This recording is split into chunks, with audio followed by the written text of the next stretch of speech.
Hi everyone. তো আজকে আমরা যাচ্ছি বেহালাতে একটু শপিং করতে। এর আগে একদিন জুডিওতে গেছিলাম, সেটা তোমাদের সাথে অলরেডি শেয়ার করেছি। তো আজকে বেহালা যাচ্ছি, বেহালা গিয়ে কি কি কেনাকাটা করি চলো তোমাদের সাথে সেটা শেয়ার করব। আর আমার সাথে আছে আমার ননদ, ও অলরেডি বেরিয়ে গেছে। তো নেক্সট ক্লিপে অবশ্যই তোমরা ওকে দেখতে পাবে।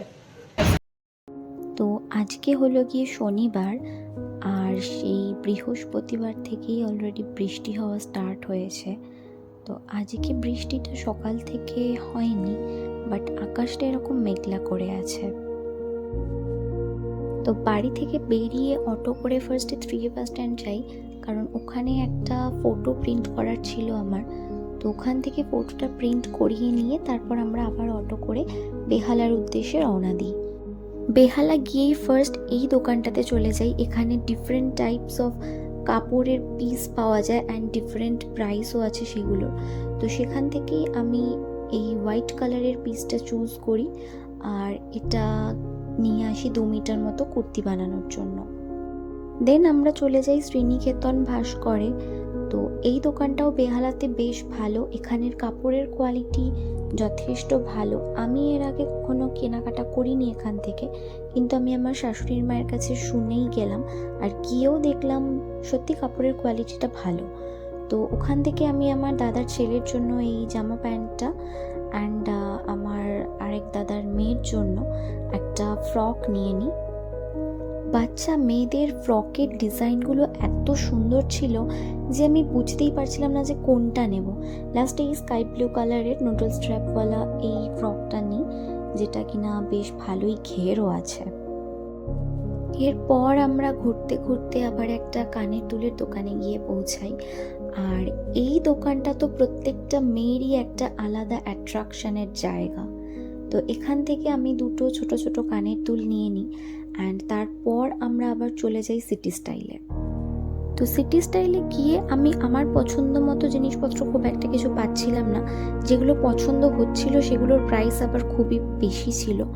তো ওখান থেকে আমি জাস্ট বাবার জন্য দুটো 3/4 প্যান্ট, একটা টি শার্ট আর আমার হাজব্যান্ডের জন্য একটা হাফ প্যান্ট নিয়ে বেরিয়ে পড়ি অ্যান্ড দেন যাই বাজার কলকাতা। বাজার কলকাতাতে বেশ ভালো ভালো কালেকশন ছিল। তো এখান থেকেই আমি ম্যাক্সিমাম শপিংটা করি। আমার বৌদিদের জন্য কুর্তি, বোনের জন্য কুর্তি, আমার নিজের জন্য ঘরে পরার দুটো টি শার্ট, একটা ট্রাউজার অ্যান্ড কুর্তি, এই সব কিছু আমি এখান থেকেই নিই। আর দেখলাম কালেকশনও যেরকম ভালো, কাপড়ের কোয়ালিটিও ভালো অ্যান্ড প্রাইসটাও বেশ ওয়ার্থ ইট। তো আমার 2,500 টাকার ওপরে বিল হয়েছিল। তো তার জন্য ওরা 199 পে করে একটা ক্যাস্ট্রলের সেট ফ্রি দিচ্ছিল, বাট আমি আর ওটা আনিনি কারণ ঘরে অলরেডি ক্যাস্ট্রলের সেট আছে। অ্যান্ড 7,000 টাকা না 7,500 টাকার শপিং করলে একটা ছোট ট্রলি ব্যাগ দিচ্ছিল। তো ওই ছোট ট্রলি ব্যাগটা আমার দরকার ছিল, বাট 7,500 টাকার শপিং তো হয়নি, তাই ট্রলি ব্যাগটাও আর পাওয়াও হয়নি। পুজোর শপিং করব বাট বাইরে খাবো না, এটা তো হতে পারে না। তো আমরা বাড়ি ফেরার সময় ওয়াও মোমোতে চলে গেছিলাম। ওখানে বসে আমরা steam momo, cheese steam momo, chicken cheese steam momo actually ছিল, অর্ডার করেছিলাম অ্যান্ড দেন দুটো পেপসি। তো মোমোটা এতটাই ভালো ছিল, ফিলিংটা এতটাই ইয়াম্মি ছিল যে কি বলবো, এই এক্সপ্রেশন দেখেই অলরেডি তোমরা বুঝতে পারছো। অ্যান্ড দেন আমি একটা চিলি ফিশ অর্ডার করি, কারণ আমার ভীষণ চাইনিজ খাবার ক্রেভিংস হচ্ছিল অ্যান্ড চিলি ফিশটাও সত্যিই দারুণ ছিল। যাই হোক, খাওয়া দাওয়া সেরে আবার অটোতে উঠলাম বাড়ি ফেরার জন্য। আর ফেরার সময় দেখলাম হালকা হালকা রোদ উঠেছে। তো শরৎকাল আসছে, পুজো আসছে, এরকম সময় বৃষ্টি হলে কারই বা ভালো লাগে। তো বাড়ির রাস্তায় চলে এসেছি অ্যান্ড এই গাছটা বাড়ির সামনে হয়েছে, বেশ সুন্দর থোকা থোকা ফুলও হয়েছে।